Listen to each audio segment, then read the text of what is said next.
I'm truly sorry, love. I know the news is dreadful. Harrison's voice radiated with sympathy. She pictured her father's friend in his power wheelchair. A young man in his 30s, Harrison was stately and scholarly, his dark waves untouched yet by silver compared to her dad's full head of gray hair. Behind thick spectacles, Harrison's eyes contained kindness, and he cared about what she had to say, unlike Dad, who rarely tore his attention away from the one thing that mattered most, finding a cure for the genetic disease that had robbed him of his wife. Marian's throat tightened. Thanks for being there with him. I'll be here as long as it takes. Marian rapidly calculated the amount of time needed to drive to the airport and catch the first flight to Heathrow. I might be able to make it to the hospital by tomorrow afternoon. Go home and have a rest first. I don't want you becoming ill in the process of rushing to get here. Her? Ill? She almost laughed. I'll be fine, Harrison. I always am. I know you can look after yourself, but I couldn't bear it if something happened to you, too. Too. The tiny word was a glaring reminder of all that had gone wrong in her family. Marian? His voice dropped a decibel. Let's not talk about this to Ellen yet. Definitely not. After ending the call, Marian tossed her phone onto the detailed spreadsheets and charts scattered across her desk. The soft whir of the laboratory equipment behind her was the lone sound in the office, and their fluorescent glow the only light, other than her desk lamp, which spotlighted the results of her recent, failed experiment.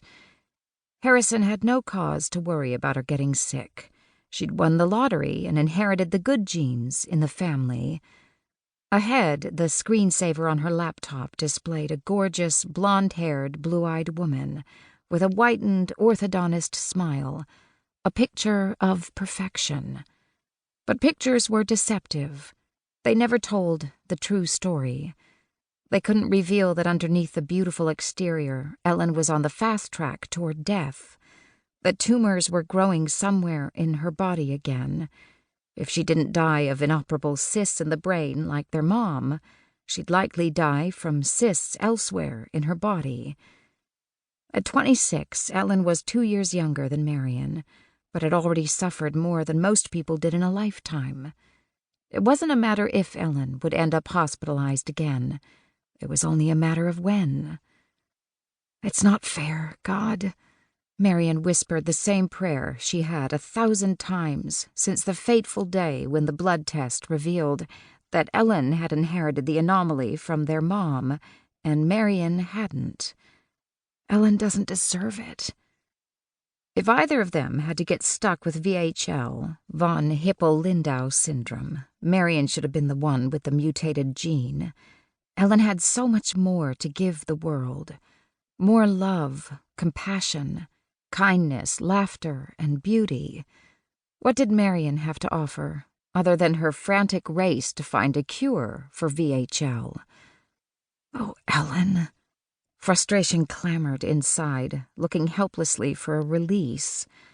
The scrolling laptop screensaver shifted to a different picture, this one of the two of them together from last month when Marian had flown to Haiti to visit Ellen, who was currently volunteering in an orphanage and using her pediatric nursing skills to make a difference there. Even in the humidity and blazing heat, Ellen was as striking as a model. Yes, she was a tad thin, but with her long legs and ample curves, combined with her outgoing and sweet personality, she was irresistible. The orphans adored her. The local workers thought she was a goddess, and any man who came within a mile radius fell in love with her. Marian snorted aloud at the differences in their appearances. Sure, their oval-shaped faces contained similarities.